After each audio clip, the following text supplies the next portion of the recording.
If you're a content creator making money online, you're also a business. That also means you need to know more about taxes. But don't panic. I'm going to be breaking down exactly what you need to write off, track, and prep for this tax season like a pro. Hey creators, welcome back to the Creator Corner. I'm Bree-Ze the Creator, and here we're turning creativity into consistency and content into currency. So today we're going to be talking about one of the most avoided but most important topics in your creator journey, which is taxes and write-offs. Let's get into it. And I know what you're thinking.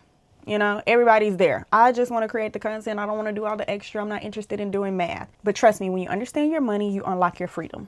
So welcome to episode 1 of season 2 of 2026 for the Creators Corner series. This is Creator Money Moves, Taxes and Write-Offs 101. Let's get into it. Okay, so in section 1, we're going to be talking about a reality check, which I think a lot of us need as creators. You're a business, okay? You're a business owner. Now, once you start earning from your content, whether that's brand deals, YouTube AdSense, affiliate incomes, the creator portals, all these different things, selling digital products, you are technically considered self-employed by the government. And what that means is none of these places and platforms are going to be taking the taxes out for you. So you got to stay ready so that you don't have to get ready, okay? April 15th, gonna come real fast. So think of it like this. Your content is the product that you're selling, and you are the brand. That's the business. Got it? Cool. Okay. So we're going to be talking about setting up a system super early, such as separate bank accounts, tracking apps, Google Sheets, and a bonus tip. I like to use QuickBooks. Okay. The self-employed version. You can also use Wave is another good one. And there are other templates that you can use. Notion is really good as well. And those are some just the platforms and things I like to use, tools to help keep my creative finances organized, because I ain't trying to get caught.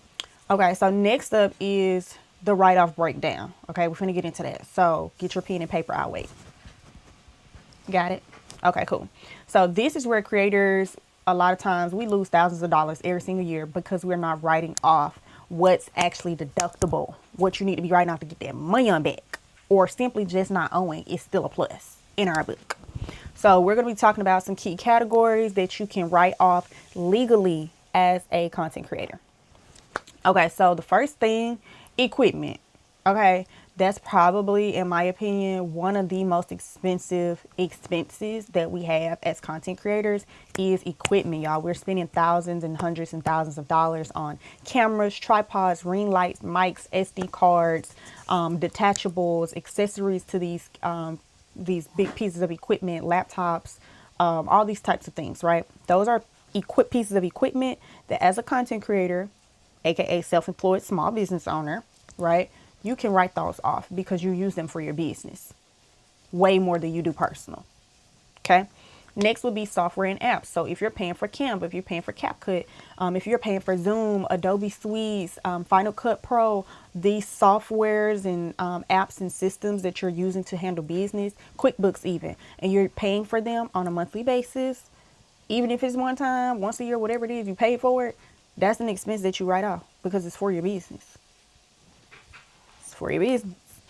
Next is going to be a home office. So if you have a portion of your home, you can use that to it's the math that you have to do in that. And I'm not going to break that down for y'all because I'm not a tax professional. But something about the square footage of the home that you're in, doing math. I don't know if it's times, divided, percentage, whatever, by the square foot that you use for business, right? So if you had a room in your house that was, please don't quote me on these sizes. I don't know the size of nothing. But say like 20 by 16. Is that a room size? 20 feet by 16 feet? I don't know, child. Anyway, say that's a room in your house and you use that room as your home office.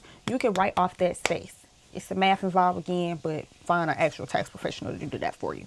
But you can do it. And you can write off that space in the home by like a portion of your rent, your internet, your utilities. Those things can be written off as well. And then, of course, also, if you have a outside office space or co-work space that you pay for that you go to work, you can write off those rent expenses as well. So for me, like if you have a virtual mailbox, all those things, but I have an office space, I pay like $60-$70 a month. It's a co-work studio. I also have a business mailbox there. all of those things, I can write that off. I can write my $70 a month off on my taxes at the end of the year. Next would be travel. So mileage, hotels, even meals if it's for business, like your content trips. So now this one gets tricky, and I want y'all to be very careful when you're doing travel write-offs as a content creator, because just make sure you being honest. That's all I can really say. Just be honest about it. Don't say, oh, I'm going to the mall to buy me an outfit, and then just say that that's for content creation.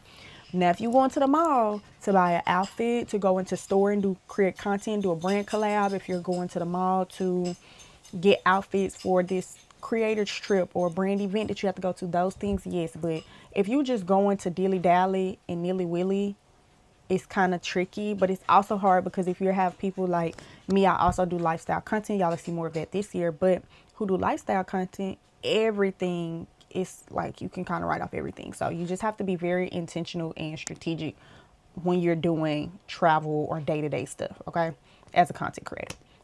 Next will be events. So creator conferences, networking mixers, content days. If you're paying for tickets to go to these types of events, write them off. Write them off. What do we have? We have Creator Con. What's another good like creator event? Like any YouTube Black or YouTube events. If you have to pay for them or travel for them, write those things off. What else? I can't really. It's some other stuff too that you can definitely write off. Like I want to go to Ulta Beauty World this year. Writing that off because I'm going simply for the purpose to get content, but be careful about that too.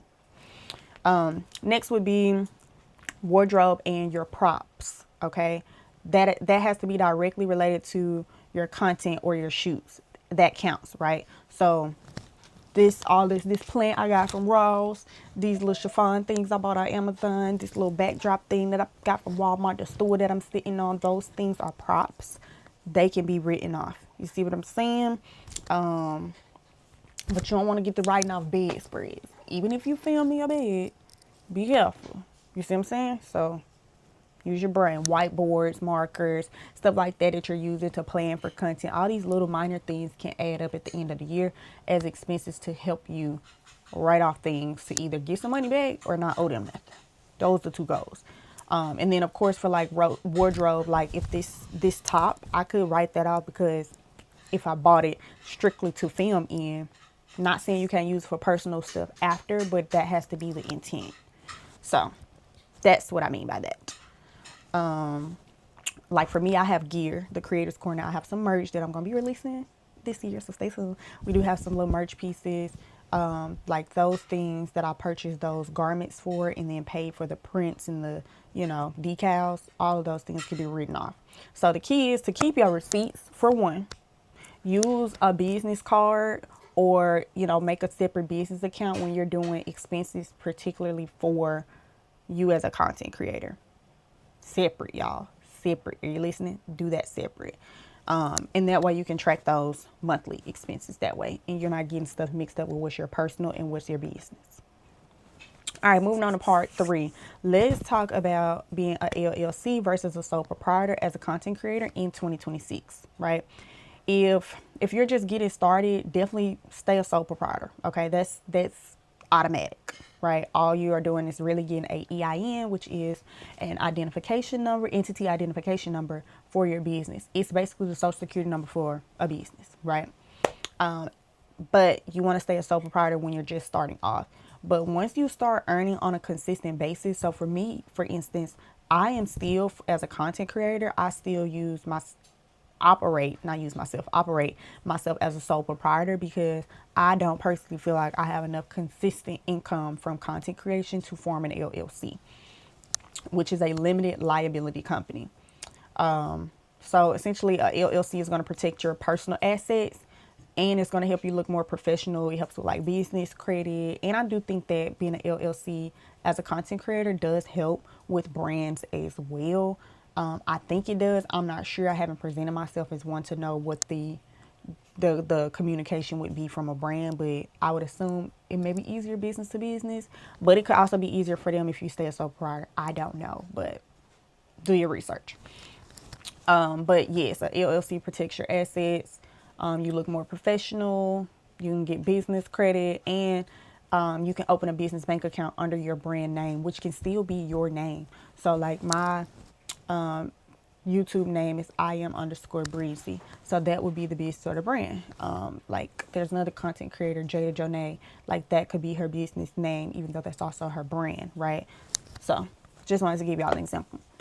So if you are still unsure on where you lie, if you should stay a sole proprietor or be a LLC, you can still stay a sole proprietor. I would definitely say your first couple years, I don't even gonna say put no time on it, but just wait till you have a consistent income, like where you at least know that you're earning a certain amount of money every single month due to content creation. Once you can get that and it stays consistent, then I would say go form your LLC. So yeah, just make sure you're evaluating your income, and ultimately don't become no LLC till you hitting at least anywhere from 10 to 20K a year in content creation. That's what I'm just gonna say. Yeah. If you can average anywhere from like $800 to $1,000 a month, then yeah, go ahead and form your LLC, bookie, because you're doing your thing. Next up is how to prepare for tax season so that you can be as stress-free as possible. All right, so it's quarter 1. What should you be doing right now? That's the big old question, right? What you want to do is you want to gather your income statements, okay? So PayPal, Stripe, YouTube, TikTok Creator Fund, your affiliate accounts. Gather all of those income statements, okay? That's the first thing you want to do.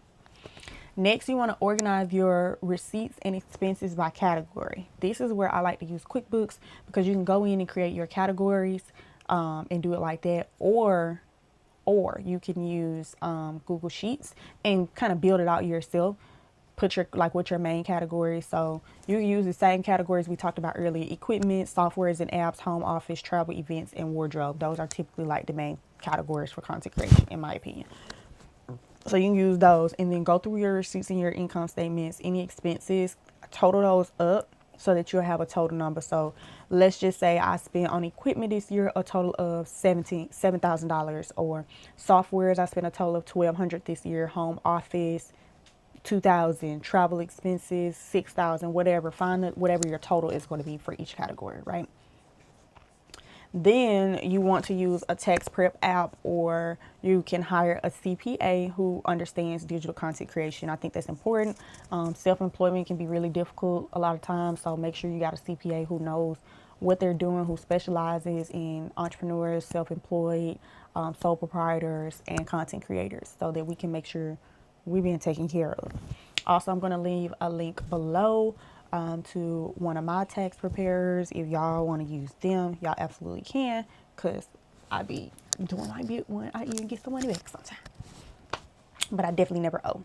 So yeah, a pro tip for you guys would be create a digital folder, like, on your desktop or something, 2026 taxes, whatever their year is, and just drop everything in there monthly. I personally feel like everybody, not as content creators, just everybody, you should be looking at your income, not just your income, but you should be looking at your money, your finances in general, every single month.